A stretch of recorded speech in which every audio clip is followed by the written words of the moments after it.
Why, hello! You kids must be here to learn about procrastination. I'll get to you in a minute.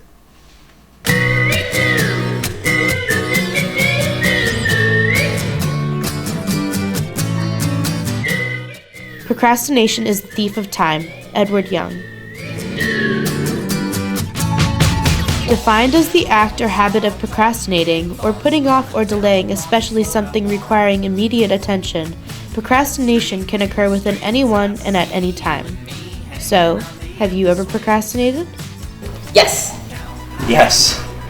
Yes. Yes, many times. Oh, definitely. Never. I have. When I can't see myself doing whatever it is that, I'm supposed to be doing. Usually when an assignment is assigned. If I anticipate that the activity is going to be challenging and I don't really know what the hook is for me yet, I'll definitely procrastinate. When I sit down to do work, generally. Or when I'm on my way to do work. All the time.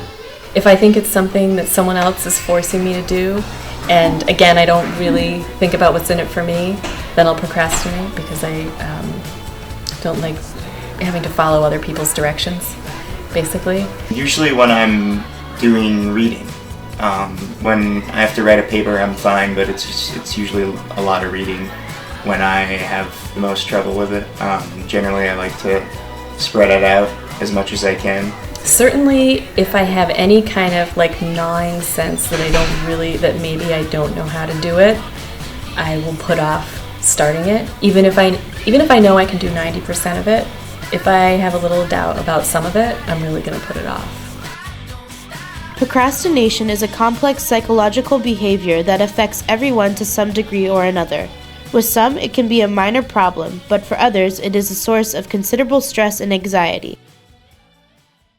Procrastination, it certainly has a lot of causes. If we're saying it's delaying starting something that one maybe knows that they should start, the first question is, does one really know one should start it?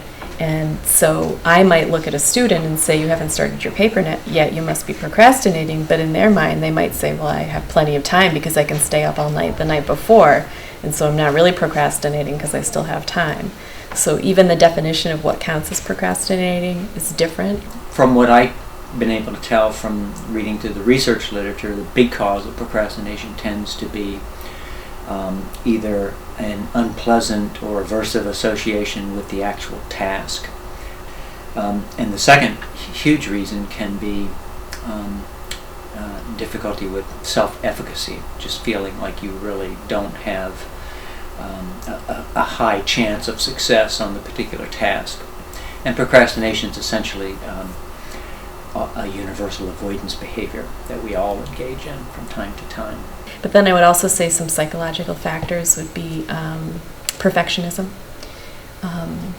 Feeling that if you can't produce, that everything you produce must be perfect is a very high standard, and it can really get in the way when you're sitting there with nothing, because how do you create something perfect from nothing? It's really hard. And one thing to keep in mind is there are different types of procrastination.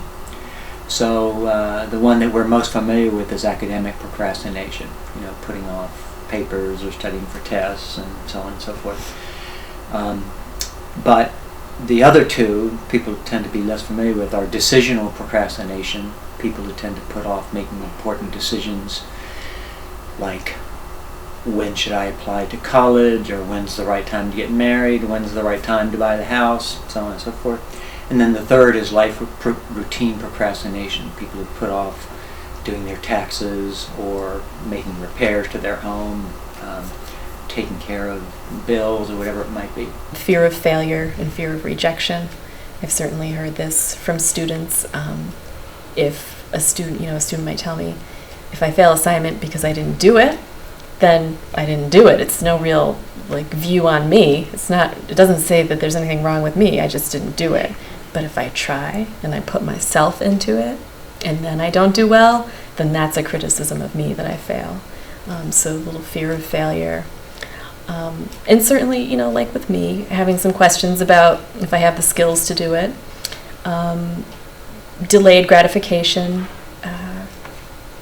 if you can be motivated by something that happens down the line, then it's easier to do unpleasant tasks in the present.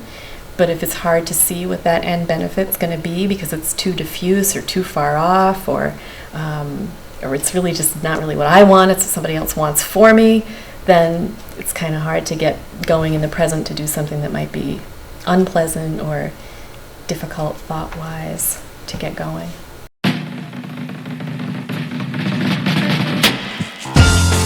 I usually avoid them, telling myself that I will have time to do them later. Both, yeah.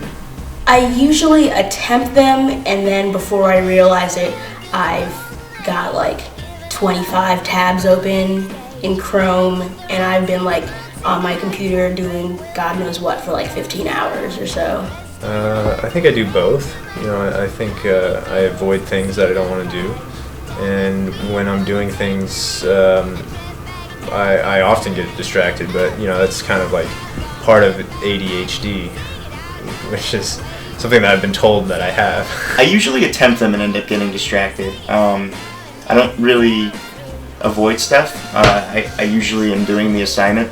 It's just a matter of very shortly into the assignment, I'll lose focus and go into doing something else. If I start something, I often find that it was more compelling than I thought, and I can get more done than I thought. But so much more my MO would be to wait, and then finally deal at a time when then suddenly I feel like there isn't enough time and I have to deal with it.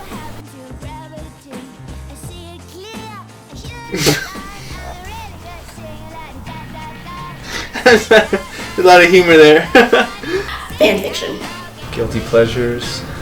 I have a lot of those. Well, there's different types of procrastinating. There's crunch time procrastination, and then there's ample time procrastination. And in crunch time procrastination, Facebook, organizing music, stuff like that, cleaning your room, suddenly you want to do all these things. And when I have ample time, I procrastinate by like playing ping pong or hanging out with people or going to McDonald's. I guess it's anything that I'm doing when I should be doing something else. But a lot of the times, I guess it would be video games. Meme based. I love memes. Definitely going on Facebook. Either Facebook or texting random people, but generally it's Facebook. I'll let you know when I figure that out. If I just sit down and get something going, I find that I actually want to finish the assignment. So it's really just the beginning piece. Once I get started on it, I can get it done. Working someplace that I don't live, so if I work in the library or in like a study room, I seem to be able to keep myself going for a little bit longer or keep myself on track. But if I'm like in my room, on my bed with my computer, I'll probably only pay attention for like 5 minutes, and then like before I know it, hours have gone by without me doing anything productive. Just by sitting down and focusing, kind of forcing myself to do things. Candy. No.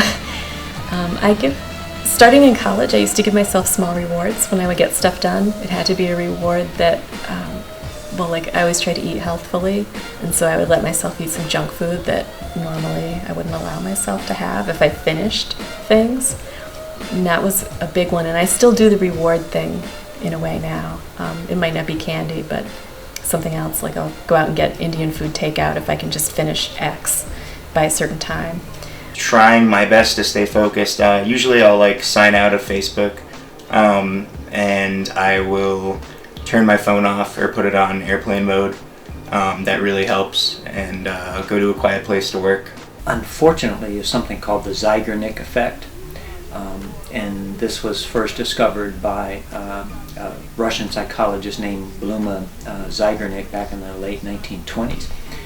And the Zeigarnik effect is when you have an unfinished task that you're supposed to be doing, and you put off doing it, and you procrastinate, and then you try to do other things like go to a movie or go out to eat. But the thought of the unfinished task, you keep remembering it and thinking about it, and it becomes really unpleasant because it's just kind of gnawing away at you in the back of your head. And the only way you can get rid of that gnawing feeling in the back of your head is to sit down and do the task. That's called the Zeigarnik effect. So eventually, that unfinished task, we tend to remember it and focus on it so much that the only way to get rid of it is to sit down and do it.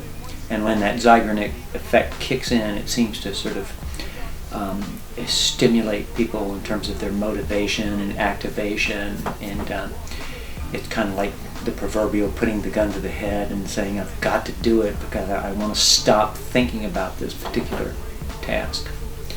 So that's a big part of it as well. Keep your fist clenched. At times you gotta kick your way through this bitch. They say shit scrappy, you all by yourself, ain't ya? Damn straight, I got a jail cell nature. Been boxed up, but I never been settled in. Him got tough, started developing leather skin. I learned to make that face that tells predators it's better to reassess just who you about to wrestle with. I'm on one like the first kick.